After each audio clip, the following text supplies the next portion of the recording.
Sa wakas nga mga mare ay napabakunahan na nga namin tong si Oranggi ng anti-rabies vaccine. Namit ko nga rin ang dati naming vice mayor at syempre ang aming napakagandang mayora. Nakapagpa-check up na nga rin tayo sa OB ng libre at syempre may mga libre ding gamot. Hi guys! Another day, another mini vlog na naman ng buhay namin dito sa isla. At ngayong araw nga pala ay maagap nga naming pinaliguan tong si Oranggi dahil papabaksinan nga namin siya ngayong araw. May medical mission kasi ngayon sa Barangay Gulod mga mare, dito lamang din sa Talim Island. Kaya naman eto nga mga mare, sinabunan nga namin ng maigi tong si Oranggi dahil baka mamaya maamoy nga nung magbabaksinan. Nang mabalitaan nga namin mga mare na may pa-medical mission si Mayora at may palibreng anti-rabies vaccine ay hindi na nga kami nagdalawang isip ni Buyok na pumunta. Para din naman kasi ito sa safety namin mga mare at sa safety din ng aming mga anak at syempre para din kay Oranggi. Kailangan nga mga mare maagap kang pumunta doon dahil first come first serve yata kaya eto't nagmamadali na nga kami ni Buyok. Tinanghali nga kami dyan mga mare dahil pumalaot pa nga itong si Buyok at sumalok nga siya ng Skylab para may pang-ulam nga kami ngayong umagahan. Medyo maraming ang water lily dito sa harapan ng aming nayon mga mare pero madali lang naman nakalabas si Buyok dahil medyo maluwag nga daw. Nakakatuwa nga itong si Oranggi dahil wala nga siyang ka-idea, natuturukan nga siya doon ng anti-rabies. Isinama na nga rin namin si Ate Cassie mga mare dahil kahapon pa nga masama ang kanyang pakiramdam at sabi ko nga mapa-check up na nga doon. Kapag nga ganitong may pa-medical mission ay pumupunta talaga ako mga mare dahil syempre libre na nga yun lalo na nga't may nararamdaman. Isang oras lang naman ang biyahe namin papunta doon sa Barangay Gulod mga mare at halos kalahati nga lang ito kapag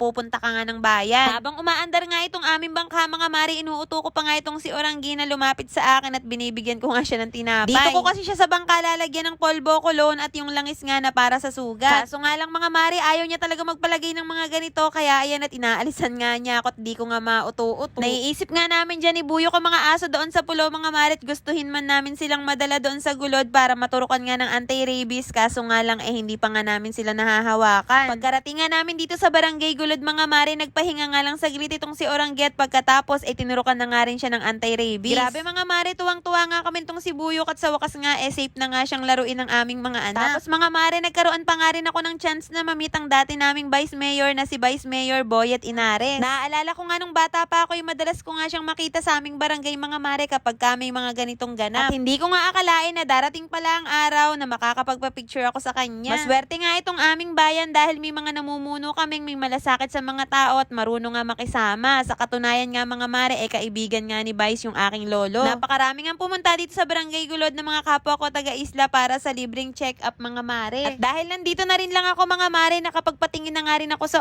OB at syempre nakapagpa-laboratory na nga rin ako ng urinalysis at saka CBC. Huwag nyo na nga lang pansinin yung namumuong sama ng panahon dyan mga mare dahil normal nga lang yan sa buntis. Diyos ko dahil.